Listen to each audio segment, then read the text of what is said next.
신약성경 129페이지 누가복음 19장 28절에서 40절 우리 한 절씩 함께 교독하겠습니다. 예수께서 이 말씀을 하시고 예루살렘으로 향하여 앞서서 가시더라.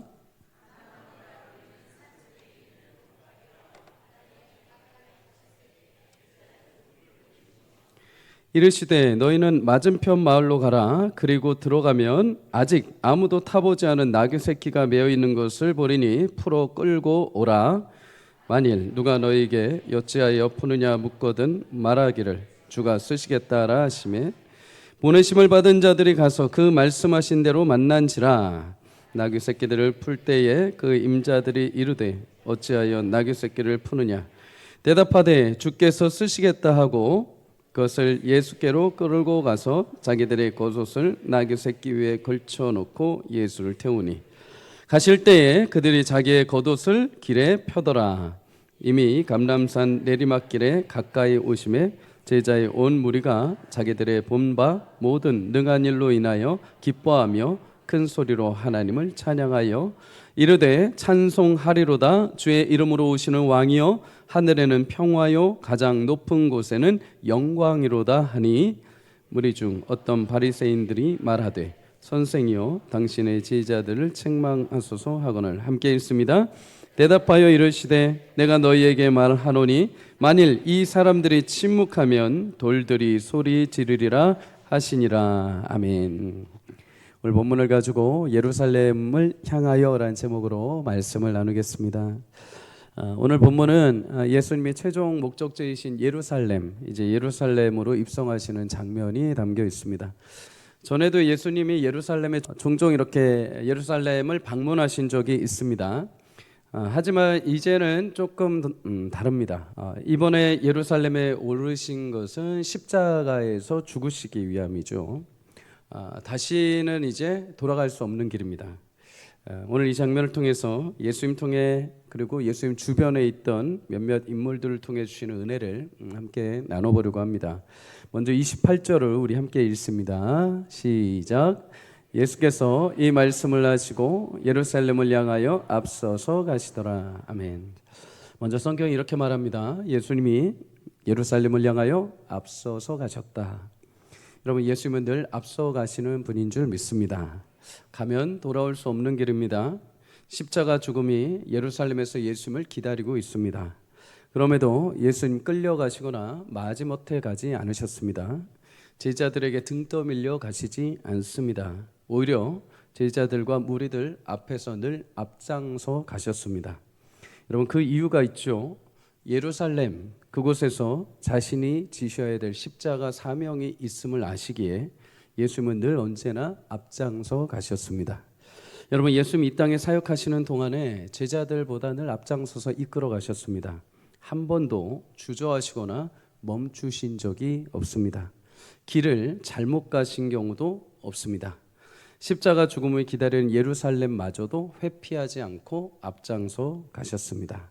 그리고 그 뒤를 따르는 자들에게 십자가의 길을 어떻게 가야 하는지, 예수를 믿고 따르는 길이 무엇인지를 명확하게 보여주셨죠.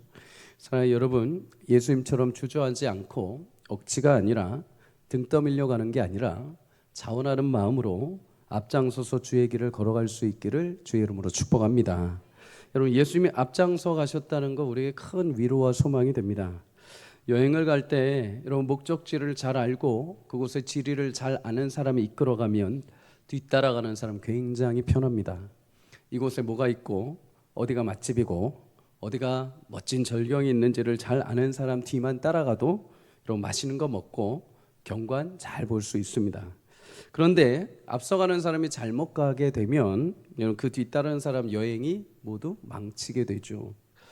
2013년 4월 28일 영국의 한 마라톤 대회에서 5,000명의 선수가 실격되는 일이 있었습니다. 선두로 달리는 선수 맨 앞에 있던 선수는 제대로 잘 코스를 달렸습니다. 그런데 이 선두와 뒤에 격차가 벌어진 2, 3위에 달리던 사람들이 잘못된 길을 간 거죠. 그 뒤를 따르던 나머지 사람들도 의심 없이 2, 3위 길을 따라가 버립니다. 결국 이들이 모두 경로를 이탈해 버렸습니다. 그래서 실격 처리가 되고 유일하게 바른 코스를 달린 선두 마크 후드라는 사람만 1등을 차지하고 완주하게 됩니다. 사랑하는 여러분, 엉뚱한 세상의 2, 3등 따라가기보다 우리 인생의 1등이신 주님을 따라가기를 주의 이름으로 축복합니다. 뒤따라오는 사람이 낙오하는 것은 한 사람의 낙오로 끝나죠. 그런데 앞서가는 사람 탈선 하나가 모든 사람의 탈선으로 이어지게 됩니다. 여러분, 이런 의미에서 예수님이 우리보다 앞서가셨다는 것은 큰 은혜입니다. 큰 영광이죠. 세상 사람들 가운데 여러분, 앞서가는 사람이 잘못된 길을 선택하여서 여러분 그 뒤에 피해를 입는 사람이 얼마나 많습니까? 우스갯소리로 나폴레옹 시리즈가 있죠. 나폴레옹이 많은 병력을 이끌고 치열한 전투 끝에 하나의 고지를 딱 점령합니다. 여기 너무나 중요하다. 딱 고지를 점령했죠. 그런데 나폴레옹이 하는 말이 이 고지가 아닌가벼 하고 돌아가 버립니다. 기진맥진한 병사들 가운데 이 소리를 듣고 너무나 힘이 빠져서 병사가 50%나 죽었답니다. 나폴레옹이 심기일전에서 옆 고지를 열심히 다시 남은 병사들과 탈환을 했습니다. 그런데 나폴레옹이 이런 말을 합니다. 여기가 아닌가벼. 아까 거기가 맞는가벼. 이 소리에 나온 병사도 다 죽었다는 믿거나 말거나 하는 이야기입니다. 여러분, 한 공동체의 리더가 잘못된 길을 가면 공동체 전체가 다 위험에 빠집니다. 그래서 교회는 목사가 잘 서야 되죠. 여러분, 많이 기도해 주시기를 부탁드립니다. 여러분, 교회는 리더가 제대로 세워져야 됩니다. 함부로 세상의 생각을 가지고 있는 리더들이 세워지면 안 되죠. 주님을 뜨겁게 사랑하고 주님만 온전히 바라보는 리더가 세워야 될 줄 믿습니다. 그런 리더가 세워질 때 교회 공동체가 건강한 길을 걸어가게 될 것입니다. 작은 공동체 리더만 해도 여러분, 이 온 세상 작은 공동체 리더가 하나 잘못된 길을 가면 그 뒤에 따른 자도 모두 엉뚱한 길을 가게 되는데, 하물며 온 세상의 구원자 되신 예수님이 여러분 잘못된 길을 가면 우리 인생이 어떻게 되겠습니까? 온 인류가 전체가 다 죽음의 길을 가지 않겠습니까? 그런데 여러분, 예수님은 언제나 그 제자들을 목적에 합당한 길로 앞서서 이끌어 가셨습니다. 그것은 세상적인 눈으로 보면 소외되고 나약하고 아파하고 죄인이라고 불리는 사람들이 있는 곳이기도 했습니다. 심지어 유대인들이 방문하지 않는 불편한 지역이기도 했습니다. 때로는 풍랑이는 고통이 가득한 바다 한복판이기도 했습니다. 하지만 제자들 늘 그곳에서 예수님의 생명의 말씀을 들었습니다. 그곳에서 예수님이 행하시는 기적을 경험했습니다. 성령의 역사와 능력으로 귀신을 제어하고 병을 고치고 풍랑이는 바다가 잠잠해지는 역사를 경험했습니다. 무엇보다 마지막으로 예루살렘에서 자신들의 십자가의 죽음을 통해 부활 승리로 이끄신 예수님을 경험하게 되었습니다. 사랑하는 여러분, 우리보다 앞서 행하시며 생명의 길로 인도하시는 주님을 따르는 은혜가 있기를 주의 이름으로 축복합니다. 예수님 늘 한결같이 앞서 가셨습니다. 늘 한결같이 주님 앞장서 가셨습니다. 이스라엘 백성들 광야에서도 하나님은 불기둥과 구름기둥으로 앞서 가셨습니다. 여러분, 수고해 놓고 세상의 엉뚱한 길을 달려 메달을 얻지 못하는 불상사가 생기지 않도록, 길을 잃고 탈선하지 않도록 예수님은 우리보다 앞서 길을 인도하시는 분이신 줄 믿습니다. 미가 2장 13절은 이렇게 말씀합니다. 함께 읽습니다. 시작. 길을 여는 자가 그들 앞에 올라가고 그들은 길을 열어 성문에 이르러서는 그리로 나갈 것이며 그들의 왕이 앞서가며 여호와께서는 선두로 가시리라. 아멘. 여러분, 백성들 앞에 가장 먼저 선두로 가는 사람이 누굽니까? 원래 왕이죠, 왕. 그런데 여러분, 세상의 왕보다 더 앞에 앞서 가시는 분, 선두로 가시는 분, 가장 이끌어 가시는 분이 여호와 하나님이시라고 합니다. 사랑하는 여러분, 교회를 이끌어가는 것은 목사와 장로님들과 리더들이죠. 그런데 그 앞장서 선두로 가시는 분이 하나님이신 줄 믿습니다. 나라도 여러 정치 지도자들이 앞장서 가죠. 그런데 여러분, 그 나라를 앞서서 선두로 이끌어 가시는 분이 하나님이신 줄 믿습니다. 여러분의 가정도 분명히 아빠와 남편과 아내가 그렇게 이끌어가지만 여러분의 가정도 하나님이 이끌어가시는 축복이 있기를 주의 이름으로 소망합니다.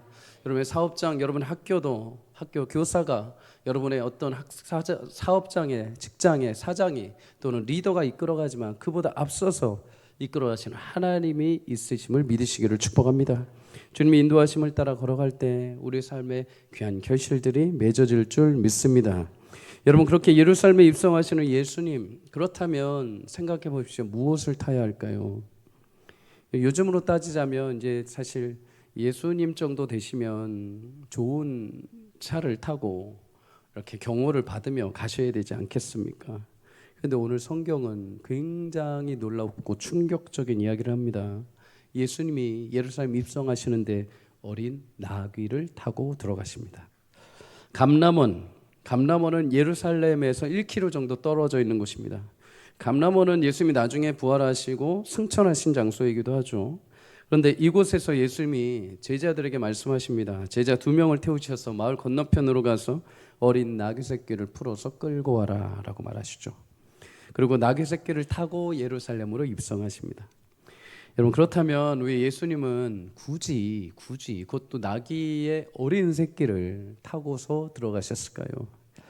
사실 예수님이 예루살렘에 마지막으로 입성하실 때는 자신을 모두 드러내셨습니다. 그 전까지는 자신을 철저하게 숨기셨죠. 자신이 구원자라는 것, 자신이 하나님의 아들이시라는 것, 십자가의 때가 오기 전까지 어떻게 해서든 다 숨기셨습니다. 그런데 이제는 그걸 다 밝히 드러내셨습니다. 내가 하나님의 아들이요, 내가 약속된 구원자요, 내가 약속으로 오실 유다의 왕 메시아이다라고 자신을 다 드러내셨습니다. 그러면 여러분 유다의 왕으로 오셨다고 한다면, 그렇게 이스라엘 백성들이 기대했던 왕으로 오신다고 한다면 예루살렘에 입성해서 들어가실 때 왕의 행차로 들어가셔야 됩니다. 여러분 고대에 항상 왕들, 대장들, 리더들은 자신들의 권위를 상징하기 위해서 항상 말을 타고 들어갔습니다. 말을, 화려한 말, 백마를 타거나 아니면 말에 여러 장식을 달고 멋지게 행차하여 들어갔죠. 그런데 오늘 예수님은 말을 타고 들어가지 않으십니다. 화려한 장식이 있는 것도 타지 않으십니다. 고작 작은 어린 나귀 새끼를 타고 가십니다. 왜 그러셨을까요? 오늘 동일한 본문이 담긴 마태복음 21장에 이렇게 말합니다. 21장 4절 5절에 이는 선지자를 통하여 하신 말씀을 이루려 하심이라. 일러스되 시온의 딸에게 이르기를 내 왕이 내게 임하나니 그는 겸손하여 나귀 곧 멍에 매는 짐승의 새끼를 탔도다 하라 하였느니라. 아멘. 시온의 딸, 다시 말해 예루살렘을 향해 말합니다. 너희 왕이 올 것인데 그는 겸손하여 나귀 곧 멍에 매는 짐승의 새끼를 타고 들어올 것이다. 구약의 스가랴 선지자의 예언의 말씀을 그대로 인용한 거죠. 예수님은 구약에서 말씀하신 하나님의 그 말씀을 이루시기 위해 어린 나귀를 타고 겸손하게 예루살렘으로 입성을 하십니다. 우리 여기서 예수님에 대한 교훈 한 가지를 여러분 볼 수 있습니다. 여러분 예수님은 철저하게 하나님 말씀을 성취하시는 삶을 사셨습니다. 예수님 베들레헴에서 태어나시는 순간부터 하나님 말씀을 성취하시는 삶을 시작하죠. 미가 5장 2절에 말합니다. 베들레헴을 향해서 너는 유다 족속 중에 작을지라도 이스라엘을 다스릴 자가 내게서 나올 것이다. 여러분 그 말씀을 따라서 예수님은 작고 초라한 베들레헴, 그것도 구유에서 태어나십니다. 이사야 61장 1절 2절에도 보면 예수님이 행하신 사역 전체를 다 예언을 합니다. 그는 가난한 자에게 아름다운 소식을 전하며 마음이 상한 자를 고치며 포로된 자에게 자유를, 갇힌 자에게 노임을 선포하는 자라. 예수님 공생의 기간 동안 하신 일이 무엇입니까? 자신을 자랑하거나 자신의 능력을 화려하게 뽐내신 것이 아니죠. 이사야 말씀하신 그대로 죄 가운데 묶여있던 자들, 죄로 인해서 갈 길을 잃어버린 자들, 육체의 질병 가운데 귀신에 눌린 자들에게 예수님 찾아오셔서 이제 새로운 권세, 하나님의 권세가 임한 하나님 나라를 선포하시고 그들을 자유케 하시는 은혜를 주신 줄 믿습니다. 심지어 예수님 당하신 고난과 죽음, 부활, 승리, 여러분 이것도 예수님이 즉흥적으로 하신 걸까요? 예수님은 그냥 화가 나서 3일 동안 못 참어 하고서 확 부활하셨을까요? 아니요. 사도행전 13장 29절 상반절을 이렇게 말합니다. 성경이 그를 가리켜 기록한 말씀을 다 응하게 한 것이라. 부활, 승천마저도 예수님은 철저하게 하나님 말씀에 기록된 대로 자신의 삶으로 응하게 하신 것이죠. 사랑하는 여러분, 예수님 철저하게 전생애를 통해 하나님의 말씀을 성취하신 것처럼 여러분 삶을 통해서도 하나님의 약속의 말씀이 성취되는 축복이 있기를 주의 이름으로 소망합니다. 열심히 우리가 살다가 주님 앞에 딱 갔는데 열심히 무엇인가 내가 이루었습니다. 세상적인 성공도 이루었고 물질도 많이 벌었고 건강한 삶도 잘 살았습니다. 그런데 주님 앞에 딱 갔는데 그 하나님의 뜻과는 전혀 계획했던 것이 아니었습니다. 하나님이 여러분과 저를 향해서 계획한 삶이 분명히 있을 것입니다. 그런데 열심히 내가 살다 갔는데 하나님의 뜻과는 전혀 별개의 삶을 살다 왔다면 얼마나 그것이 험한 인생이 되겠습니까? 여러분, 작은 인생을 살아도, 짧은 인생을 살아도, 건강을 이룬 인생을 살아도, 때론 남들보다 능력이 없어서 실력이 없어서 한타는 많은 삶을 살아도 여러분, 그 작은 삶을 통해서 하나님 말씀에 성취되는 삶이 되기를 주의 이름으로 축복합니다. 구약에 보면 하나님 말씀하신 대로 그 삶을 통해 성취한 삶이 있죠. 사무엘입니다. 하나님 늘 언제나 사무엘에게 말씀하십니다. 그 사무엘을 통해서 말씀하신 그대로 사무엘 삶을 통해서 성취하시죠. 반대로 하나님 말씀을 주심에도 그 말씀을 통해 그 말씀을 자신의 삶으로 계속 깨뜨렸던 자들이 있습니다. 사울입니다. 사울 왕은 하나님 말씀을 그렇게 주심에도 불구하고 자신의 삶으로 하나님 말씀을 계속 깨뜨려 버립니다. 어그러지게 만들죠. 하나님이 전제하고 나서 그 대적의 왕을 치라고 하셨음에도 불구하고 그 왕을 살려둡니다. 하나님이 그 모든 대적을 다 치고 모든 걸 불사르라고 했는데도 몰래 값진 거 숨겨둬 버립니다. 하나님의 말씀이 그대로 성취되는 것이 아니라 말씀하신 대로 다 어그러뜨리는 인생. 여러분 기억하십시오. 하나님은 결국 그렇게 말씀을 어그러뜨리는 삶을 산 사울을 패하시고 그 말씀하신 대로 순종하며 말씀을 성취하는 다윗을 세우셔서 하나님의 말씀을 완성하신 줄 믿습니다. 더 나아가서 예수님을 통해서 인류가 어그러뜨렸던 것들, 인류가 태초에 아담을 통해서 모든 하나님의 말씀을 다 어그러뜨리고 깨뜨렸던 것들을 예수님을 통해서 다 성취하시고 완성하셨습니다. 하나님 반드시 그 말씀을 성취하시는 분인 줄 믿습니다.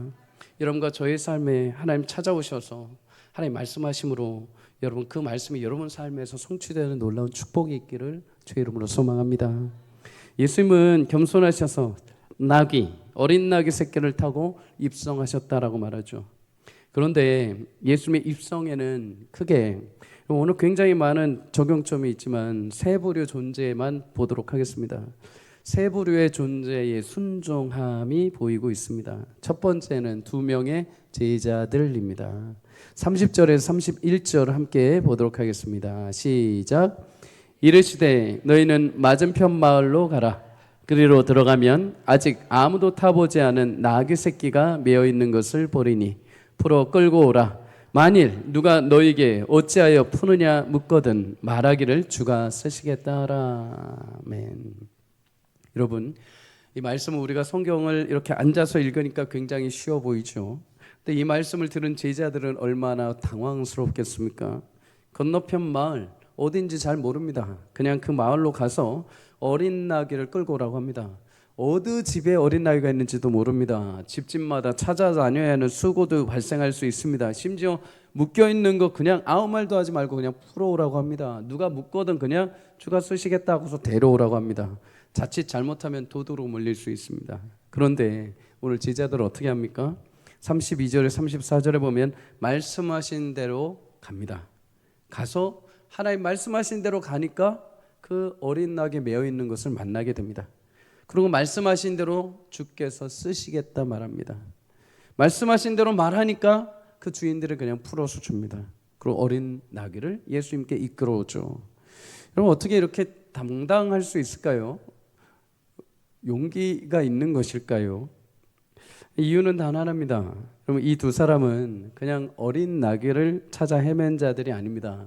32절에 말하죠. 이들은 주께서 보내심을 받은 자들입니다. 여러분 신앙생활의 담대함은 흔히 우리가 믿음이라고 말하죠. 그런데 믿음은 굉장히 포괄적입니다. 구원에 대한 믿음, 하나님 나와 함께 동행하신다는 믿음, 기도할 때 응답하시는 믿음, 여러분 이런 믿음이 있기를 축복합니다. 그런데 여러분 이런 믿음과 더불어서 더 중요한 믿음 중에 하나는 신자의 정체성에 있어서 중요한 믿음은 주께서 나를 보내셨다라는 믿음입니다. 보냄을 받은 자의 믿음입니다. 이 믿음이 없으면 여러분 우리는 매일의 삶을 그저 하루하루 버티는 싸움만 할 것입니다. 매일매일 그냥 나를 보내셨다는 의미, 나를 보내셨다는 정체성을 모르면 여러분 늘 언제나 교회는 종교 생활이 될 것이고 세상은 내 마음대로 살아가는 이중적인 삶을 살아가게 될 것입니다. 교회에서는 그럴듯하게 우리가 포장하고 이야기는 하지만 세상에서는 전혀 다른 삶을 살게 되는 것이죠. 물질과 권력을 손에 쥐는 성공이라고 말하는 세상의 목적을 향해서 똑같이 살아가는, 주일날은 교회 오지만 육적인 그리스도인이 되고 마는 것입니다.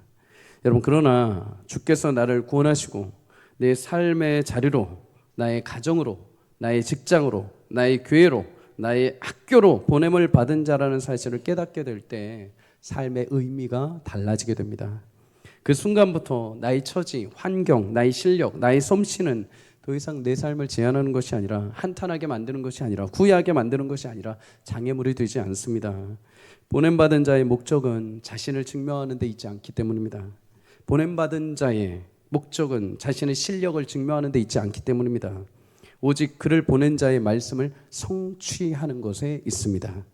요한복음 12장 49절에 예수님 말씀하십니다.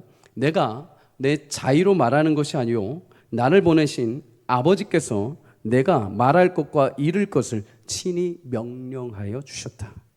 여러분, 예수님도 보내신 하나님의 말씀에 순종하여 그의 명령을 준행하고 하나님 말씀을 보냄받은 자로서의 사명을 감당하시죠.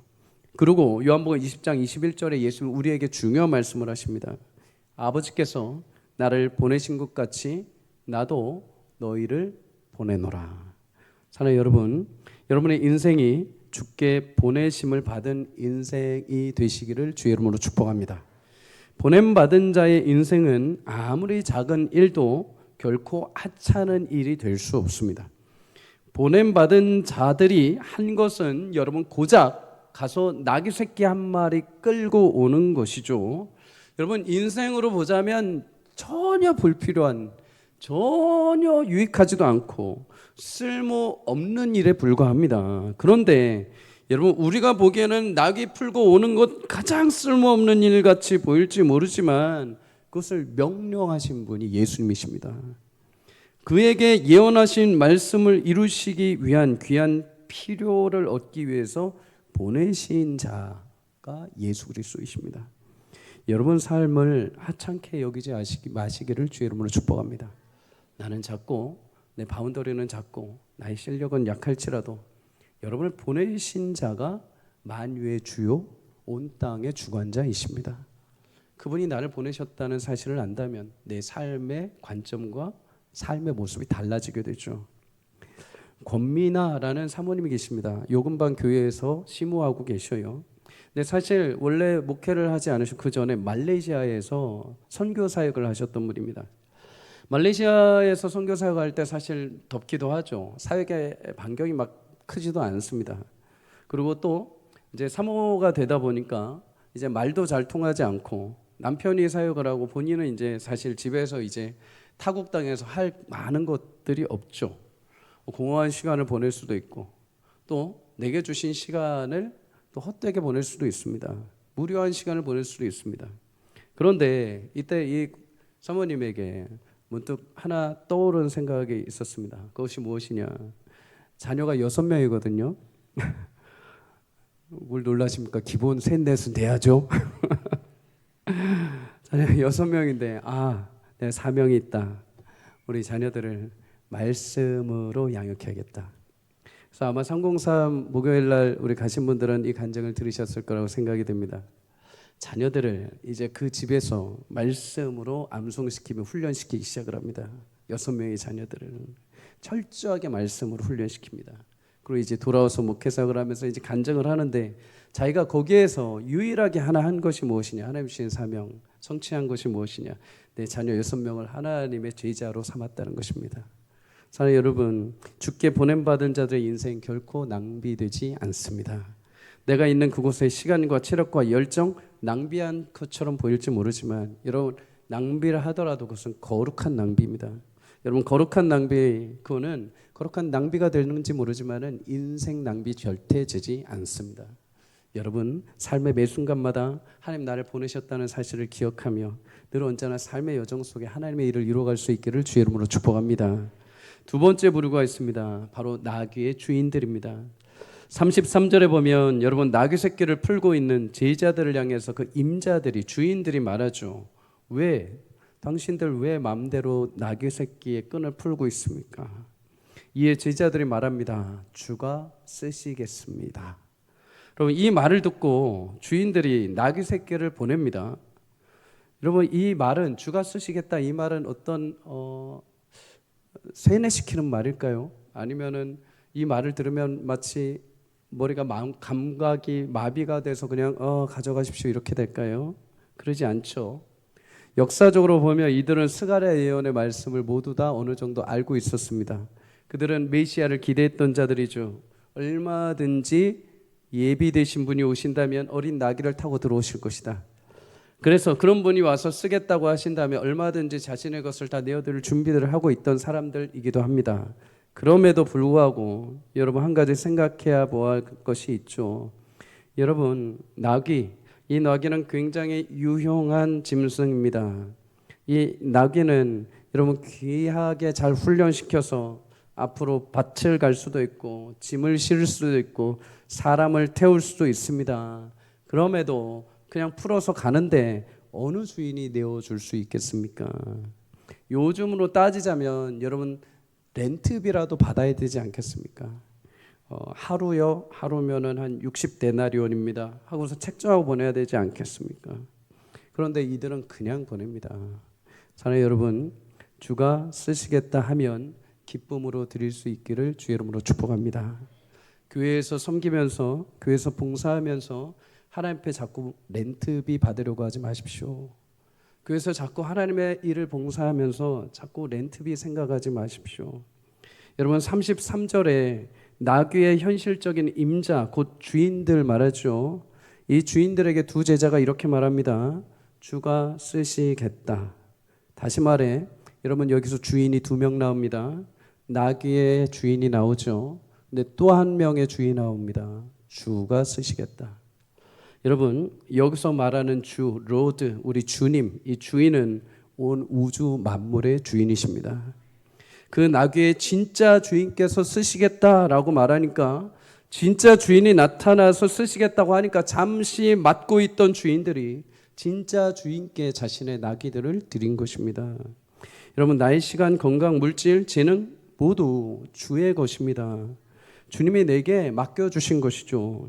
생업을 위해 잠시 내게 허락해 주신 것입니다. 그리고 본업을 위해 진짜 주인께서 필요하실 때 기쁨으로 드릴 수 있기를 축복합니다. 종종 그런 분들 만납니다. 자신의 재능과 기능과 기술을 교회를 위해서 또는 몸이 불편하신 분들을 위해서 날짜를 정하고 시간을 정해서 재능 기부를 하시고 봉사하시는 분들이 있습니다. 얼마나 귀합니까? 우리 교회 전도회도 지금 관리 집사님이 안 계셔서 매주 토요일마다 여러분의 시간을 하나님 앞에 지금 드리고 계시지 않습니까? 이제 조만간 여러분의 기도가 응답될 것이라고 확신합니다. 이제 곧 오실 겁니다. 여러분, 그런 것들도 나의 시간과 건강을 주께 드리는 것이죠. 여러분, 나의 작은 것을 주께 드리지만 여러분, 그 나귀가 어떻게 사용이 됩니까? 예수님 영광스러운 입성에 귀하게 쓰임받게 됩니다. 여러분, 내 작은 것 주님 앞에 기쁘게 드려 주님이 기쁘게 영광스럽게 사용하시는 축복이 있기를 주의 이름으로 소망합니다. 세 번째 등장인물, 바로 어린 나귀 새끼입니다. 많이 들어보셨을 것 같아요. 그럼에도 나귀 새끼 묵상해 보면은 정말 많은 것들이 우리 가운데 떠오르게 하십니다. 35절에 여러분, 제자들은 어린 나귀를 끌고 와서 겉옷을 나귀 새끼 위에 걸쳐놓고 예수님을 태워드립니다. 그리고 예수님 예루살렘에 입성하시죠. 근데 여러분, 예수님이 공생의 가장 절대적인 순간, 가장 사람들의 환호성을 받는 그 순간에 지금 나귀 새끼를 타고 들어오십니다. 생애 가장 중요한 시간에 백마가 필요 없다고 하십니다. 마차가 필요 없다고 합니다. 호위 무사들이 필요 없다고 합니다. 대신에 예수님은 딱 나귀 하나 타고 들어오십니다. 여러분, 예수님은 들어오시는데 백마가 필요 없습니다. 호위 무사들도 필요 없습니다. 화려한 마차들도 필요 없습니다. 왜요? 예수님 그 자체가 만왕의 왕이시기 때문입니다. 세상 사람들은 다른 것으로 나를 치장하려고 합니다. 내가 없기 때문에 화려한 것을 타고 다니며, 내가 없기 때문에 화려한 것을 입으며, 내가 없기 때문에 화려한 것을 매며, 내가 없기 때문에 화려한 것을 하며, 내가 없기 때문에 화려한 곳에 살면서 사람들이 나를 그렇게 봐주기를 원하는 것이죠. 근데 정작 그 모든 것을 다 빼면 나는 아무것도 없는 자가 되는 거죠. 근데 예수님은 그 화려한 것이 다 없어도 영광스러운 분 자체이십니다. 예수님은 자신이 타는 말, 화려한 어떤 장식으로도 왕의 영광을 얻으신 분이 아닙니다. 그는 스스로 왕이신 분이죠. 오늘 하반절에 사람들이 환호성을 지르며 찬양합니다. 그러다 보니까 옆에서 듣고 있던 바리새인들의 기분이 상합니다. 왜요? 그 환호성이 자기들 것이어야 되거든요. 자기들은 화려하게 옷 입고 거룩한 손을 들고 찬양하며 그럴듯하게 보여서 그 소리를 열심히 들으려고 노력을 했었거든요. 그거 한 박수 한번 받으려고 멋지게 율법을 지키는 행위들을 했었거든요. 자기들은 이렇게까지 그런데 뜨거운 환호성을 받은 적이 단 한 번도 없었거든요. 그런데 고작 저 낙이 타고 들어가는 나사렛 예수를 향해서 큰 환호를 부르니까 너무나 화가 나는 거죠. 예수님에게 말합니다. 당신 제자들 좀 조용히 시키십시오. 이때 주님이 뭐라고 하십니까? 40절에 이 사람들이 침묵하면 돌들이라도 소리를 지를 것이다. 왜요? 그분은 만왕의 왕이시기 때문입니다. 온 세상이 그의 영광과 위엄을 찬양하는 것입니다. 여러분, 예수님은 그 자체가 왕이신 분입니다. 그래서 굳이 화려한 말이 필요 없는 것이죠. 대신 아주 작은 나귀를 타고 들어가십니다. 우리 여기서 마지막으로 주시는 교훈 두 가지 있습니다. 나귀를 통해서. 첫 번째, 여러분, 주님은 자격 없는 내 인생을 귀하게 사용하시는 분입니다. 예수님은 아직 아무도 타보지 않은 나귀의 새끼를 타십니다. 한마디로 정식으로 여러분 짐을 싣거나 사람을 태우거나 왔다 갔다 하는 자격증이 없는, 검증되지 않은 미숙한 나귀입니다. 여러분, 우리 실력 미숙하죠? 남들에 비해서 자랑할 거 없을 때 많습니다. 남들하고 대화할 때 창피할 정도의 능력을 가질 수 있을 수밖에 없죠. 자녀들 이야기만 하면 괜히 자녀들 얘기 못할 정도로 위축되시는 분들도 있습니다. 물질적인 면에서, 건강 면에서, 지식적인 면에서 남들 앞에 쉬쉬하시는 분들이 있죠. 마음이 어려워집니다. 그런 것들 보면 늘 작고 연약한 나귀 같아 자신 스스로를 그렇게 볼 수 있습니다. 여러분, 그러나 여러분 기억하십시오. 그럼 우리 인생이라도 주님이 함께 하시면, 주님을 모시면 귀히 쓰임받는 은혜를 주실 줄 믿습니다. 그러기 위해서 어떻게 해야 합니까? 나의 실력, 나의 재능을 따지지 마십시오. 그저 주님을 여러분 인생에 태우기만 하면 됩니다. 주님이 명하신 주님의 짐을 내가 짊어지면 되는 것이죠. 우리 살면서 신앙생활 하면서 주의를 감당하고 섬기고 세상을 섬기고 책임을 다하기 위해 때로는 참고 인내하고 견디는 것 모두 다 짐입니다. 짐. 그런데 여러분, 그 짐이 싫어서 떠나버리시는 분들이 있습니다. 그 십자가의 짐이 싫어서 도망치시는 분들이 있습니다. 근데 여러분, 그거는 짐이 아니라 큰 축복인 것을 기억하십시오. 어린 나귀에게는 사실 한 번도 메어보지 않은 어린 나귀에는 예수님도 사실 몇 킬로인지는 모르셨습니다. 대충 보면 한 60kg 정도 되셨겠죠. 60kg라도 어린 나귀에는 세상 최초로 짊어지는 짐입니다. 무게입니다. 그런데 여러분, 그 주님을 태우고 갈 때 나귀가 어떻게 됩니까? 그 나귀 발 아래 사람들이 겉옷을 깝니다. 그 나귀가 걸어가는데 난생 처음으로 수많은 사람들의 환호성이 들립니다. 사방팔방 사람들이 그를 주목합니다. 사랑하는 여러분, 인생에 주님을 태워드리는 것, 주님의 짐을 짊어지고 가는 것이 큰 축복임을 기억하시기를 바랍니다. 지금 당장 그것이 무거울지라도, 지금 당장 그것을 행하는 것이 힘들지라도 주님을 메고 가는 것, 주님을 내가 업고 가는 것, 주님의 짐을 지고 가는 것이 내 위에 계신 주님의 영광을 함께 맛보는 길이 되는 줄 믿습니다. 마지막으로 한 가지를 기억해야 됩니다. 여러분, 그렇게 주님의 짐을 짊어지고 갈 때 쏟아지는 모든 영광은 하나님께 올려드리기를 주의 이름으로 축복합니다. 우리 흔히 교회가, 성도가 어떤 일들이 발생하고 어떤 놀라운 일들이 발생할 때마다 항상 자주 말하는 것이 있죠. 이 모든 것이 하나님의 영광입니다. 우리 연예대상에서 기독교인들, 연예인들이 상을 받으면 항상 말하죠. 하나님께 영광을 돌립니다. 여러분, 이거는 어떤 삶에서도 항상 고백되어 줘야 합니다. 여러분, 주님을 모시고 살아갈 때 화려한 스포트라이트를 받을 수 있습니다. 주변에 수많은 사람들이 나귀를 향해서 말하는 것 같았죠. 그런데 여러분, 그 찬송 소리는 나귀를 향한 게 아니라 가장 중요한 건 나귀 위에 타고 계신 예수님을 향한 것이었습니다. 내 위에 계신 주님을 찬양하는 거죠. 여러분, 주님을 태우고 가는 그 인생, 화려한 축복과 은혜가 주어질 때마다 늘 그 영광과 화려함이 결코 내 것이 아니라 오직 내게 은혜를 베푸신 하나님의 것임을 고백할 수 있기를 주의 이름으로 축복합니다. 예루살렘에 입성했던 낙이, 여러분, 예수님 입성하고 나서 낙이 어떻게 되었을까요? 잡혀 먹었을까요? 아니죠. 돌아갔겠죠. 그 옷을 거두고 이제 돌아갔을 것입니다. 이제 더 이상 화려한 소리 안 들릴 것입니다.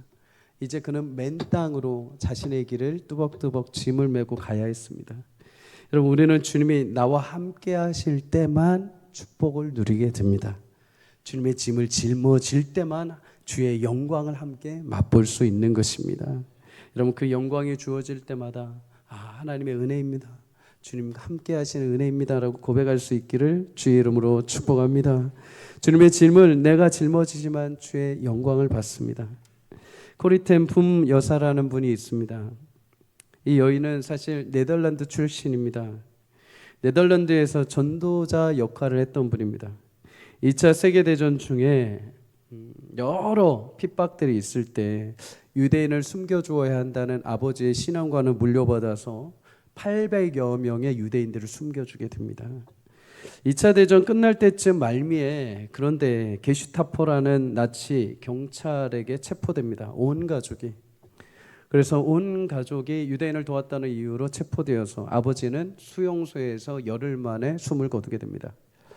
누구보다 아버지에 의지했는데 이제 아버지가 소천하자마자 아쉬운 마음에 몰래 가지고 숨겨들었던 성경을 다시 펴들고 예배를 하기 시작을 했습니다. 하루하루 버티며 살았던 수용소 생활이 예배를 하면서 그의 목숨이 주의 손에 달려있음을 확신하기 시작했습니다. 몰래 밤마다 성경 공부 모임을 하고 수감자들과 군인들을 위해서 기도했습니다. 절망의 들였던 수용소에 복음의 빛이 임하자 수감자들이 죽음의 문턱에서 기독교로 개종을 하고 주님을 믿는 은혜들이 나타나기 시작했습니다.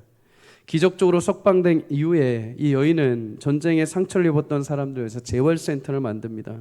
그의 가족, 친척, 고아들, 수용소에서 트라우마로 일상생활을 정상으로 못하는 자들 위해서 이 여인은 많은 센터의 사람들을 모아서 돕기 시작을 했습니다. 하나님의 사랑, 자신조차도 그 큰 짐은 짊어졌음에도 불구하고 그 짐을 주님 앞에 내어드리고 같이 사랑으로 보듬어하는 것이죠. 이 이야기가 회자되자 사람들이 찾아와서 콜리텐 붐 여사의 행한 일들에 대해서 막 칭찬을 하면서 막 여러 가지 기자회견을 했습니다.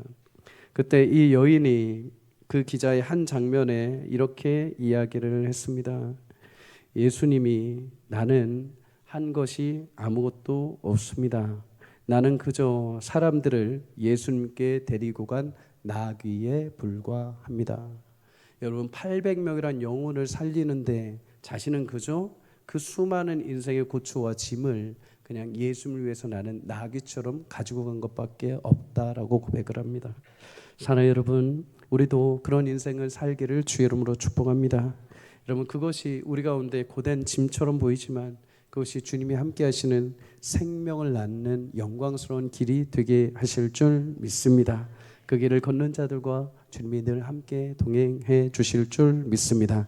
말씀을 마칩니다. 사랑하는 여러분, 늘 주님은 우리보다 앞서 가시는 분인 것을 기억하십시오. 주님이 앞서 행하시며 여러분이 피해야 할 곳, 여러분이 안식을 취해야 할 곳으로 인도해 가시는 분이십니다. 예수님은 늘 말씀을 성취하셨던 분입니다. 여러분 삶을 통해서 주의 말씀이 성취되기를 주의 이름으로 축복합니다.